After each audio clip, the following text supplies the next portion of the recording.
In this review, I plan to talk about a very particular trip. It is a trip I wish never to take again.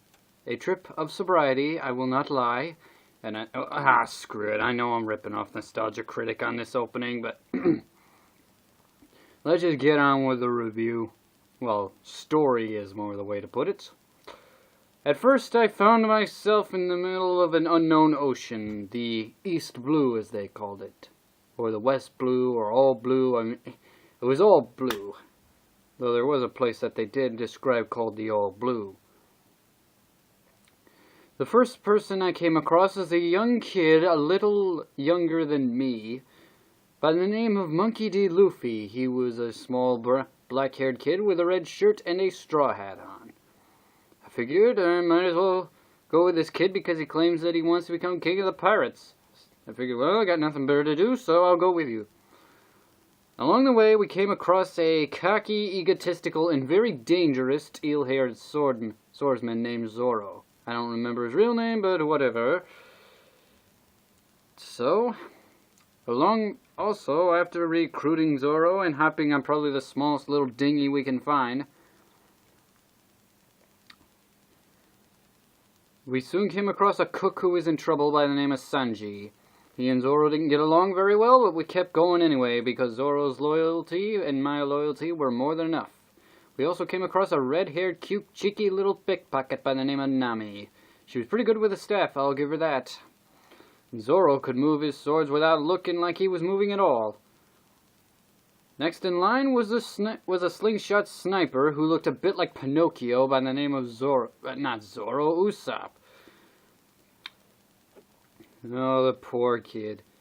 He was so cooked up in his own lies, that the people on the island that he inhabited didn't believe him anymore, and he was left alone in the world, trying to defend his family's honor, even if they probably didn't have any. I felt sorry for him. Luffy and I decided to take him in and accept him as one of the crew. Next in line, we came across a tiny little reindeer that every girl we came across along the road went gaga over by the name of Tony Chopper. He chose to become our team doctor after a really twisted, long, and actually kind of tear-jerking escapade. Nami became our navigator, Sanji became our cook, Luffy was the captain, Usopp and I were snipers, Zoro was our swordsman, and Chopper was our doctor. Not to mention Usopp.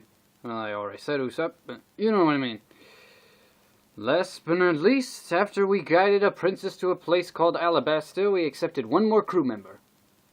And probably the one I had the most suspicions about since the very beginning, Nico Robin. After many escapades, dodging enemies along the way, avoiding races, and getting in and out of other crews, including dodging some of the biggest warlords of the sea, Smoker, Crocodile, you name it. Apparently, I found out that Luffy was looking for a treasure called One Piece. It was going to label him King of the Pirates. Nami wanted to draw a map of the world, Zoro wanted to become the greatest swordsman ever, Sanji wanted to get somewhere in life, Usopp wanted to become a great warrior, and Chopper wanted to become a great doctor. Me and Robin?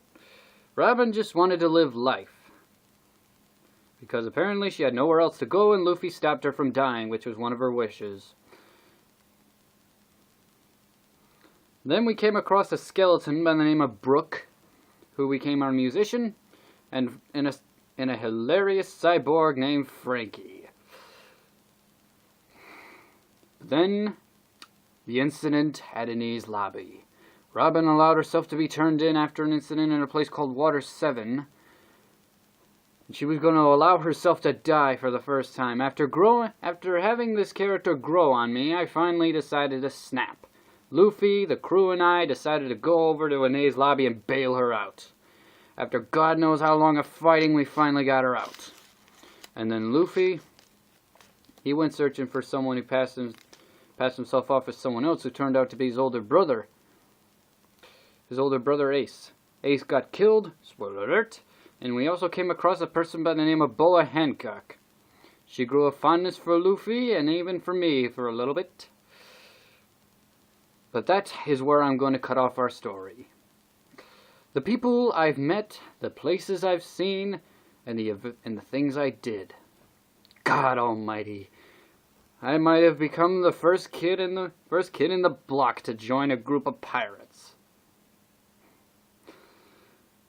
Okay, I can't pass on this act any longer. Okay, bottom line, this is all a show. I'm pretty sure you're all familiar with it, but I decided to keep my promise and talk about an anime.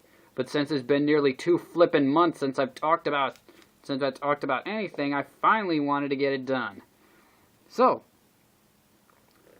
this story is something. I mean, you come across everything.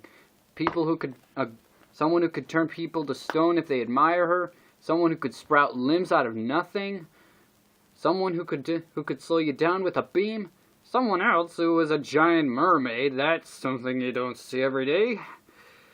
But it is an adventure I really admired, and I did admire for its creativity, its amazing characters. Watch the show if you have a chance. Just look up One Piece. Watch from episode 1 all the way to the end. Problem? It's gotta end. It's gone through 600 episodes and God knows how many seasons. I couldn't find any of them that have English dub. Well, I found a few, but then they disappeared on me.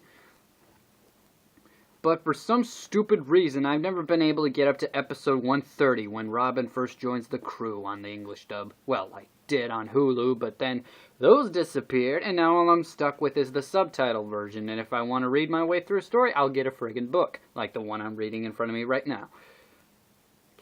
But, bottom line, One Piece, creative, zany, deep, emotional, it's got everything an anime should be. Actually, I recommend this to anyone, even if it does go on a little too long. Because there are a ton and a half of cliffhangers, the fights do take forever, but it's worth it in the end. You just know that the characters are gonna win, so all you need to do is skip over the fights if you want. Me? I plan to stick through it all with them. Godspeed, you magnificent bastards. Godspeed. Especially you, Robin. Here's looking at you, kid. And not to mention Robin became an archaeologist afterwards, but that's another story.